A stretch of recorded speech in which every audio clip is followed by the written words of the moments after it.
There's a moment in every major sports controversy when the narrative starts to crack, and what was carefully controlled suddenly becomes impossible to hide. And right now, that moment has arrived. For weeks, fans were told a very specific story, that keeping Caitlin Clark on the bench was strategic, that it was about experience, about chemistry, about respecting the system. Analysts repeated it, coaches leaned into it. The message was clear: trust the process. But something didn't feel right. Because anyone actually watching the games could see it.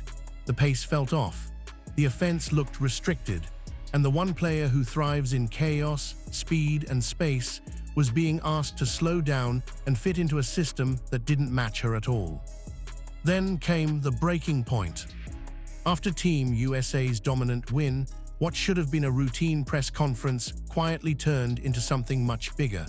A few comments, subtle at first, but revealing enough that fans immediately picked up on it, not because of what was directly said, but because of what it exposed underneath. And now, people are starting to ask real questions. Was this ever about strategy, or was something else going on behind the scenes? Because when a generational player starts producing, even in a system that clearly doesn't fit, at some point, the excuses stop making sense. And what happened next didn't just raise eyebrows, it shifted the entire conversation. Because this isn't just about one game anymore. It's about control, it's about decisions that don't add up, and most importantly, it's about what happens when the truth can't be contained any longer. For weeks, the story sounded polished, almost too perfect to question. Fans were told that everything happening with Caitlin Clark was intentional, that there was a bigger plan unfolding behind the scenes. Coaches talked about patience. Analysts echoed phrases like development, earning your role, and respecting veteran leadership. On the surface, it all sounded reasonable. But the more people watched, the harder it became to believe. Because this wasn't just about a rookie learning the ropes. This was a player who had already proven she could control the pace of a game, stretch defenses beyond their limits, and completely shift momentum in seconds. And yet, somehow, she was being positioned like a piece that needed to be slowly worked in, instead of the engine the team could clearly run through. That's where the disconnect started. Fans began noticing the same pattern over and over again. Moments where the offense would stall, possessions where the tempo dropped for no clear reason, situations where it felt like the system itself was holding something back instead of unlocking it. And still, the explanation never changed. Trust the system. But here, the problem: systems are supposed to maximize talent, not suppress it. And that's why more and more people started questioning what was really going on. Because when you have a player who naturally speeds up the game, creates space just by existing, and forces defenses into panic mode, slowing everything down doesn't look like strategy. It starts to look like hesitation. Or worse, compromise. Now, to be fair, there's always nuance in situations like this. Some reports suggest the coaching staff was trying to balance rotations and maintain harmony within a veteran-heavy group. Others believe it was about testing combinations early on. But regardless of the reasoning, the result was the same. The offense didn't look fluid, the rhythm wasn't there, and the one player capable of transforming all of that wasn't being fully unleashed. And that's when the narrative began to crack. Because once fans start seeing the gap between what they're told and what's actually happening on the court, it's only a matter of time before the questions get louder. And what happened next only made those questions impossible to ignore. But the real turning point didn't happen during the game, it happened after. Because when the final buzzer sounded and the cameras shifted to the press conference, most people expected the usual: safe answers, generic coach talk, nothing that would move the needle. At first, that's exactly what it sounded like. The coach pointed to a slow start, mentioned that the team wasn't great early, then quickly shifted the focus to how the second unit came in and changed the energy. On paper, it felt like a routine breakdown, something you've heard 100 times before. But if you listened closely, something felt off. Because the wording mattered. Saying the first group didn't set the tone, while praising the second unit might seem harmless at first. In fact, some people immediately took it as a subtle shot at the starters, especially Caitlin Clark. But that interpretation doesn't fully hold up.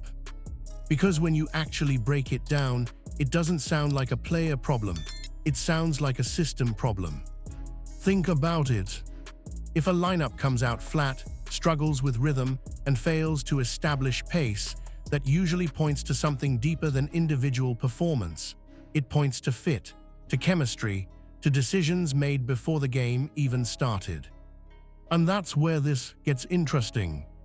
Because instead of directly criticizing players, the comments almost feel like an unintentional reveal, like the coach is describing the symptoms without fully addressing the cause. The lineup didn't click, the energy wasn't there, the rhythm was off. But why? That's the question no one on that podium directly answered. And yet, for a lot of viewers, the answer seemed obvious. The pieces on the floor didn't naturally complement each other, the tempo wasn't aligned, the roles felt forced instead of fluid. Now, to be fair, coaches often experiment early on. They test combinations, adjust rotations, and try to find what works best. That's part of the process. But when those experiments start affecting the flow, this clearly people notice.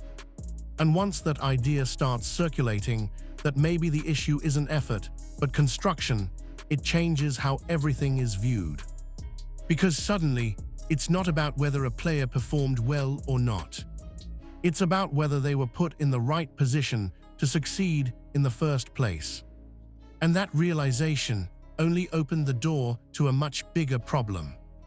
And this is where the real issue starts to come into focus, because it all traces back to one decision.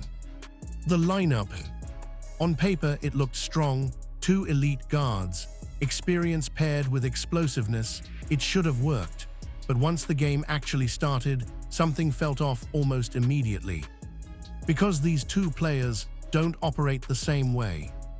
Caitlin Clark thrives in speed. She pushes the ball the second there's an opening.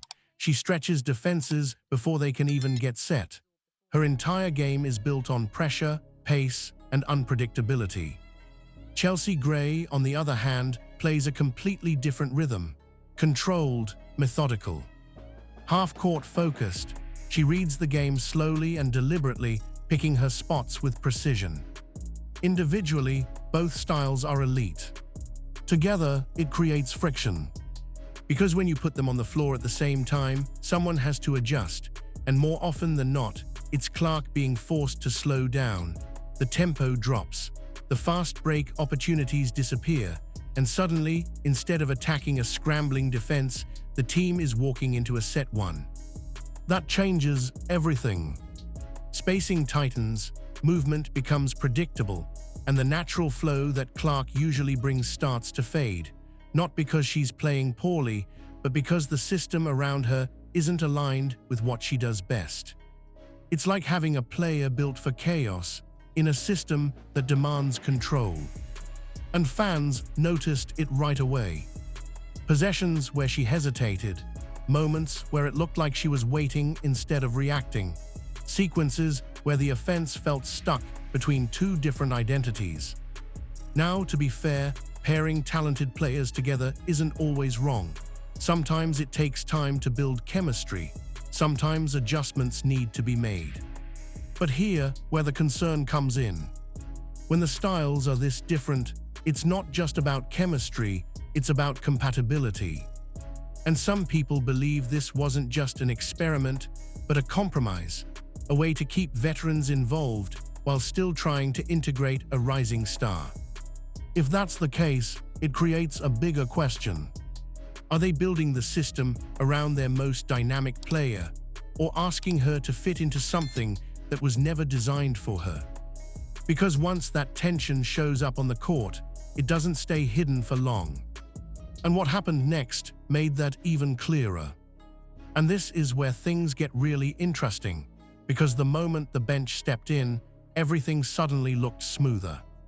Shots started falling, the pace picked up, the energy shifted, and almost instantly, people began pointing to the second unit as the reason the game turned around.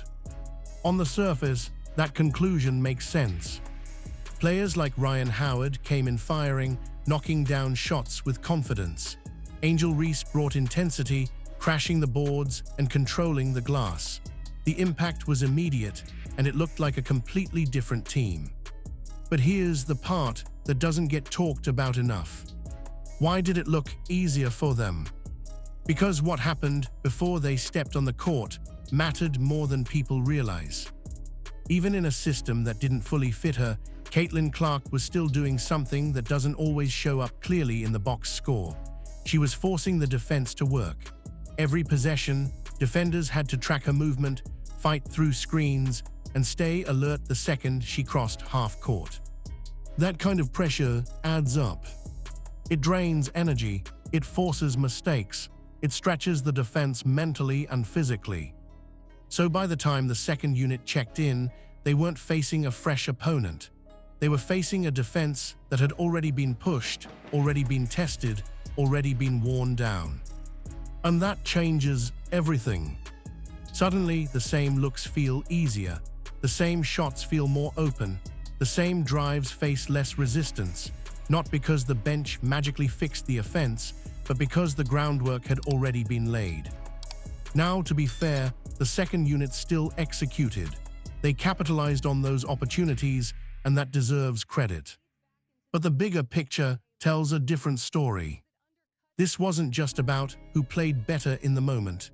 It was about how the game was shaped before that moment even arrived. And some fans have started pointing that out, suggesting that the impact of the starters, especially Clark, goes deeper than what's immediately visible. Because when one player consistently bends the defense, even in limited or imperfect conditions, it creates opportunities for everyone else. And once you start seeing that pattern, it becomes harder to ignore. Which leads to an even bigger question. If that kind of impact is happening under restrictions, what would it look like if everything was actually built around it? But the most revealing moment didn't come from the game itself. It came from a single line in the press conference that almost slipped under the radar. At first, it sounded harmless. The coach mentioned that it's not always easy for players to find rhythm when the lineups are being adjusted. A pretty standard explanation, right? Teams experiment, coaches tweak rotations, nothing unusual. Except the wording mattered more than people realized. Messing with the lineups. That's the phrase that stuck. Because when you really think about it, that's not something you expect to hear at this level, especially not when the team is preparing for serious international competition. This isn't pre-season. This isn't a rebuilding squad trying to figure things out. This is a roster filled with elite talent. And more importantly, it includes a player who many believe is already capable of being the centerpiece. So why are things still this uncertain? That's the question fans immediately started asking. Because experimenting is one thing, but constantly shifting roles, changing combinations, and disrupting rhythm can create more problems than it solves. Players start second-guessing, timing gets thrown off, and instead of building chemistry, you end up resetting it over and over again. Now, to be fair, some reports suggest the coaching staff is still evaluating which combinations work best. Others believe they're trying to balance minutes and keep everyone involved, especially with a veteran-heavy roster. But there's another perspective gaining traction. Some people think this isn't just experimentation, it's hesitation. Hesitation to fully commit. Hesitation to build the system around one player. Hesitation to shift the hierarchy. And if that's even partially true, it would explain a lot. Because instead of clarity, what you're seeing is inconsistency. Instead of a defined identity, you're seeing adjustments game after game. And that becomes a problem fast, especially when one player's strengths are so clear. when the path forward seems obvious to everyone watching but isn't being fully embraced on the court. At that point, it stops looking like strategy. It starts looking like confusion. And once that perception sets in, it becomes harder and harder to control the narrative, because people aren't just watching what's happening anymore. They're starting to question why it's happening at all. And this is where the entire narrative really starts to fall apart, because when you strip away opinions, debates, and speculation, you're left with something much harder to ignore. The numbers. Because no matter how the rotations looked, no matter how clunky the system felt, the production tells a completely different story. Even in limited minutes, Caitlin Clark was still one of the most impactful players on the floor. She finished with efficient scoring, knocking down shots at a level that showed control, not force. Inside the arc, she was nearly automatic. When defenders tried to push her off the perimeter, she didn't panic or rush. She adjusted, slowed down just enough to find space, then delivered with precision. That's not just scoring, that's evolution. Then there's the playmaking. She wasn't just putting up points, she was creating them, finding teammates, reading defenses, and generating opportunities that don't always show up in highlight clips, but completely change how a game flows. And then there's the stat that really shifts everything. Plus-minus. Because while the offense may have looked inconsistent at times, when she was actually on the floor, the team was dominating. The gap widened, the momentum tilted, the impact was undeniable. That's the kind of metric that cuts through the noise.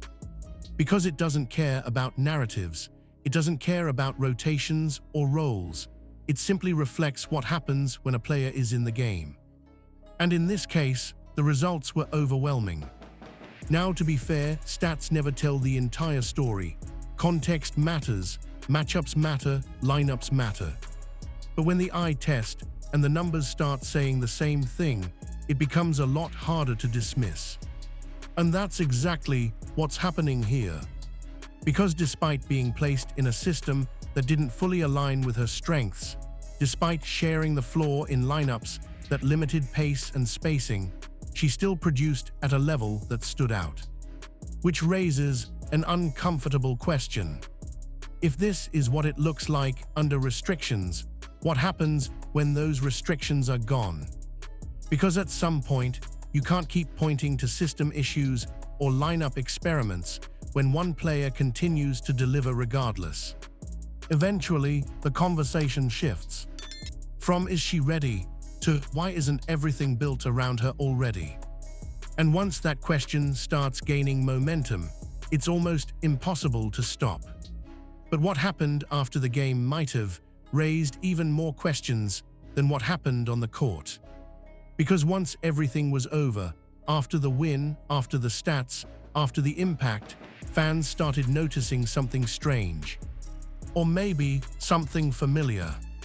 Caitlin Clark wasn't at the podium.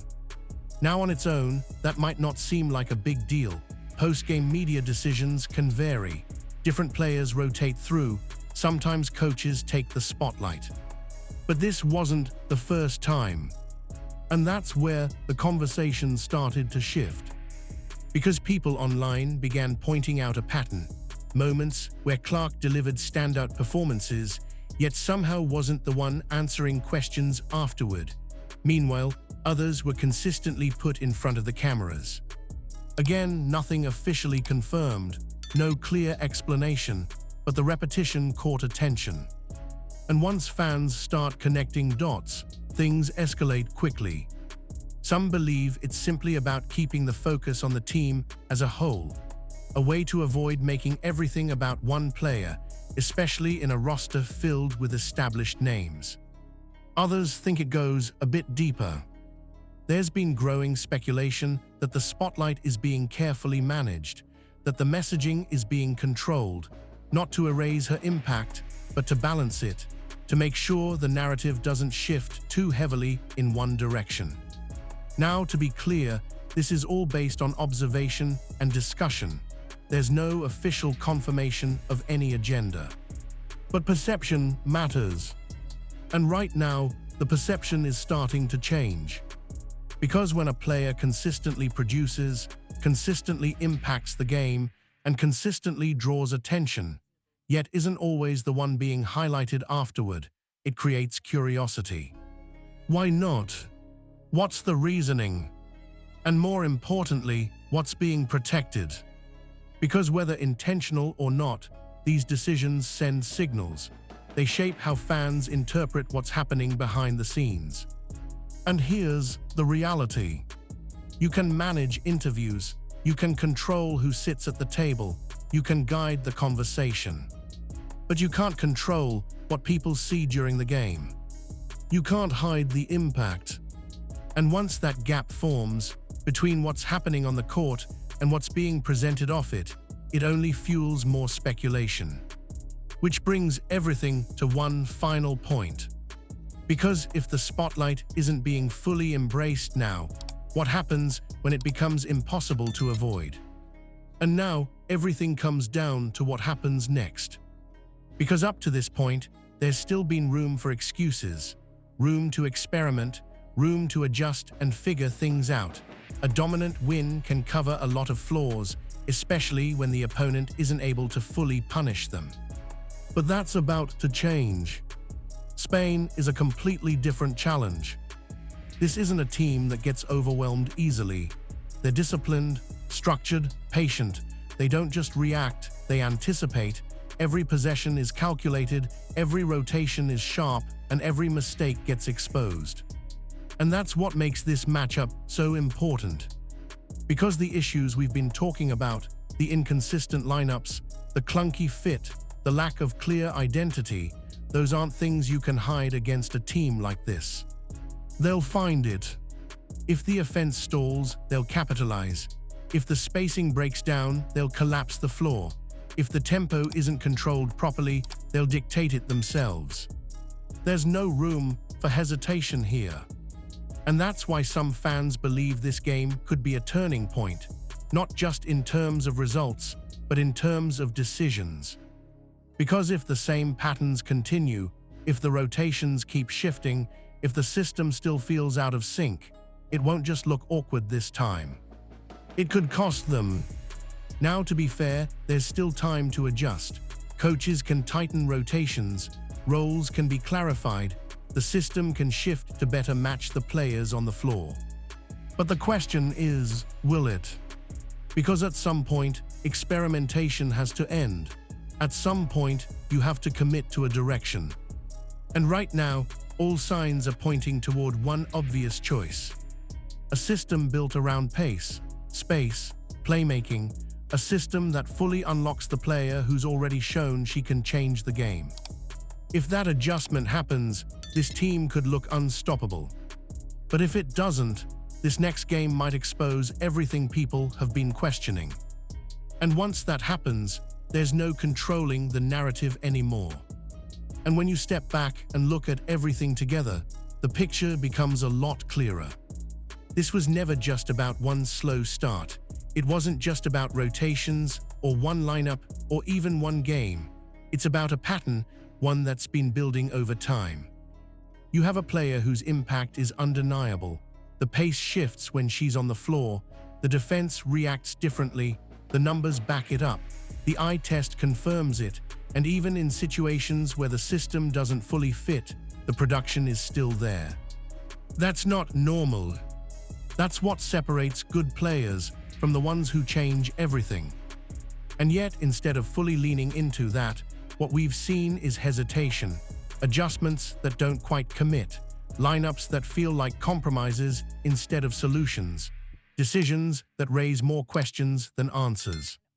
Now, to be fair, managing a team like this isn't simple. There are veterans, expectations, chemistry to consider. No coach wants to disrupt balance too quickly. But at some point, reality forces your hand. Because you can only experiment for so long before it starts costing you rhythm. You can only delay a clear direction before it turns into confusion. And you can only downplay one player's impact for so long before it becomes impossible to ignore. And that's where things are heading. Because whether it's fans, analysts, or even subtle moments in press conferences, the conversation is shifting. People aren't asking if she belongs anymore. They're asking why everything isn't already built around her. And once that question takes hold, it doesn't go away. Because the truth is simple. You can adjust rotations, you can manage minutes, you can try to balance roles. But you can't hide impact. You can't mask what happens on the court when one player consistently changes the game the second she touches the ball.